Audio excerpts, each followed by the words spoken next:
Welcome everybody to our discussion with the local General Assembly candidates as the battle for the House of Delegates heats up today. We are joined by Democrat Don Scott, who is a candidate in the 80th District in Portsmouth. Welcome. Thank you. Thank you. Thank you for having me, Les. I know you're an attorney, but tell us more about your life story, your background. What got you to this point? Well, I have a very interesting life story, a very resilient story, I believe. I was born to a single mom. My mom had 6 children, originally from Houston, Texas. After that, I went to finish school, went to high school in Texas, finished from Texas A&M University. I was actually an agriculture major, a true Texas Aggie. A true Aggie. And I left there and went to the United States Navy. I served as a naval officer for several years. Got out of the Navy, went to LSU Law School, and had some ups and downs in life. Made a mistake or two, some big ones. And but I never whined, never complained. I hold myself highly accountable, and I've come back now. I've been living in this area for 14 years. My wife and I. My wife has a dental practice here in Norfolk, but we live in Portsmouth. Proud parents of a 10-year-old daughter, and what got me here was that I've been active in the community since I've been here, almost since day one. And I wanted to serve more. I thought it was some more things that I had to offer, and that I wanted to get involved more in our community. And I think this is a great opportunity to contribute more to our community. As you talk to voters in your district, what are you hearing? What issues are most important this year? In the House District 80, where I live and where we reside, it's all in Portsmouth now with the redistricting.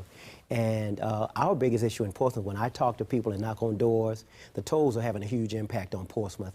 And I think a lot of folks in our community they haven't given up that we can do something to alleviate the impact that the tolls are having on our community. The tolls, the fines, the surprise bills with fines and late fees. There are some things, the tolls have done some things, the companies have done some things to alleviate it and tried to do it, but it's still been, I can't tell you as a practicing attorney, at least weekly I get somebody coming in with a bill trying to get me to help them reduce that toll bill. And I'm talking about first responders, police officers, folks that are in our military that have to go back and forth through that tunnel. They're altering their entire lifestyles. Lifestyles are changing, patterns of travel are changing because of the tolls. I know that's supposed to happen in some instincts, but it shouldn't be impacting the community, one city, in such a detrimental way. Well, Portsmouth is also unique in that a lot of its land is not taxable. Exactly. So that's a special challenge. What can be done at the state level to help economic development in Portsmouth, bring jobs and businesses in? I'm glad you say that. I also happen to be the chair of the Economic Development Authority in Portsmouth. And there are a lot of things I think that we've begun to do positively, but I think we have some issues getting out of our own way. Portsmouth, I think, sits on prime real estate. I mean, we're sitting in a waterfront city. We do have some landlocked issues around what's taxable, but we have an opportunity to bring people into the city and to bring new ideas. And what we're doing now, there's on the table right now is the creation of an entertainment district. Some folks say that may include a casino. It may or may not include a casino. You in favor of a casino? I'm in favor of an entertainment district that'll bring revenue in to the city of Portsmouth. But not necessarily if it happens to bring in a casino, so be it. I'm in favor of bringing in revenue for the city of Portsmouth, and I think there should be no options off the table. Let's talk about another issue where the General Assembly is actually literally deadlocked, and that's gun violence. Mm-hmm. And they're not going to address it again until after the election. Mm-hmm. What do you think ought to be done to combat this scourge of gun violence? I think, first of all, we have some common sense opportunities to pass some common sense gun legislation, background checks, universal background checks across the board for everyone. Do some things around tracking those folks who should never have a gun in the first place, those folks who have been identified as having mental health issues. Close the loophole around the gun shows. There are a lot of different things that we can do that don't attack or hurt anybody's Second Amendment rights. I don't think anybody wants to take guns away from lawful gun owners. I think the issue is around how do we make it safer for all of us. And I think we're putting our law enforcement and our first responders at jeopardy when we have people who have assault-style rifles, military assault-style rifles, war zone weapons in cities and in rural areas. They're not for hunters, and they don't provide any extra safety. High-capacity magazines and these assault-style weapons shouldn't be on our city streets. We're also battling an opioid crisis, and states and some localities are suing the drug makers. Mm-hmm. What more can be done? I mean, what about the role of doctors? What do you see that can be added to the mix to battle this? Is there an education component? I think the first step is the biggest step. If you know, just recently in Oklahoma, there was a verdict against Johnson & Johnson for $500 and some odd million. So I think the next step is to hold those pharmaceutical companies. There are communities where pharmaceuticals were selling literally 100 pills for every resident that lived in that city. And we have, you know, there are what they call these pill mills set up throughout the state and throughout the country. So I think there are some legislative steps that we can take to prevent the abuse of the pharmaceuticals and those who write those prescription drugs to our citizens. But I also think there is an education and advocacy impact. I also think that I'm grateful that the first thought has not been what happened before in the 80s and 90s with the crack epidemic. The first thought was criminal justice. I think with the opioid addiction, thankfully, people recognizing that this is a health crisis, and that we need to deal with it as a health crisis first, and then back up from the beginning to where the pharmaceuticals and the manufacturers are making it and profiting from it, and then going all the way down to the end user and trying to help those folks get off those, because the opioid crisis is now leading to a heroin epidemic, because heroin is a lot cheaper. So I see it every day in the courtrooms across Hampton Roads, and I believe we have an opportunity to do something about it. There's an emerging health crisis, which we're just now really learning more about, and that's vaping. Oh my God. Particularly among young people. Is there a legislative way to combat this, or how do you see that? I believe we have to take a look at it. I think one of the things that I think we have been slow to react on is the vaping issue. A lot of young folks are becoming addicted and don't even know it. Between the vaping and the hookers, there are things that we don't even realize and we haven't studied.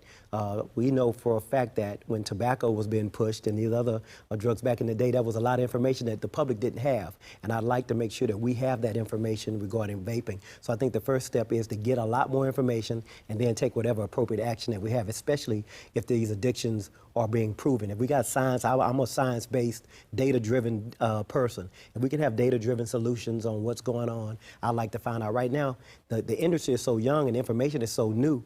All I see is the places popping up all over the place, so I know that they're making money. But now we got to find out if there's going to be a long-term health detriment and public safety concern for all of us.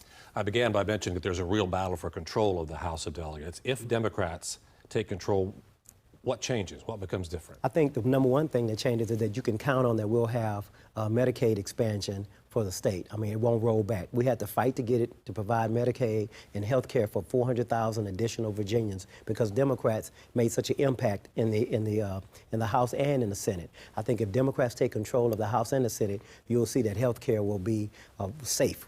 Health care will become more of a right and not a privilege for those who can only pay. You won't have to worry about health care devastating your family economically. That's one. I think two, you'll see more of a fair and equitable balance across folks who work every day and work hard in the Commonwealth. They'll get value and dignity for their work that they do.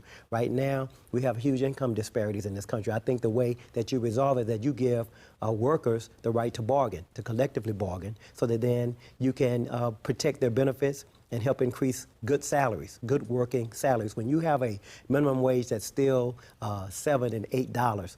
What should it be? I think we should be on a track to get to about $15 an hour. I think that's where we should be because data has proven that that's a living wage. My background, before I started practicing, I worked in workforce development and economic development. And I worked hard across the country to make sure that we tried to put in programs that people got living wages. And I think if you have living wages that you can support a family with dignity, people that are working hard every day shouldn't have to be on food stamps to support their families. People that are working hard every day shouldn't have to worry about their health care. All right, you're an attorney. I'll give you a chance to make a closing argument. Why do you see yourself, what do you tell voters to convince them that you're more qualified than your two opponents? Well, I can't speak on the qualifications of my two opponents as much. I can talk about what I think I bring to the table. I think I bring a unique set of experiences. My life experiences have been, I'm like our region. We have to bounce back. I'm very resilient. I'm very positive. I feel like Portsmouth and our region has so much more to offer than we've given. That's one. I think you need an attorney up there to make sure that you are watching what's happening in the legislature. That's what we do. We make laws, and I'm a lawyer. So I hope that I can help. There are so many things that I think got passed that if you went to a courthouse, you'd say these things are unconscionable. The way that the tolls were originally written, there have been some abatement, there have been some relief, but I think if the first time they were written, they shouldn't have been written that way. If they had been, if I'd have been looking at it, hopefully I would have spoken up, and I don't think it's too late to do anything about the tolls. But that's one of my issues. And lastly, I think we need to end mass incarceration in this country. We need to end the way that people come back from returning citizens come back and to integrate in society, and we'll reduce the recidivism rate. We'll give people the opportunity to earn a living, be able to live where they want to, and contribute to society. I think there's a lot of opportunities for folks to come back, integrate, and do right. And I think a lot of folks want to, but we've made it so difficult for folks to integrate back into society that they end up offending again. And I think we can do something about that. That's what I want to do. All right. Don Scott, Democratic candidate for the 80th District in Portsmouth. Thanks for joining us. Thank you for having me. My Appreciate pleasure. it.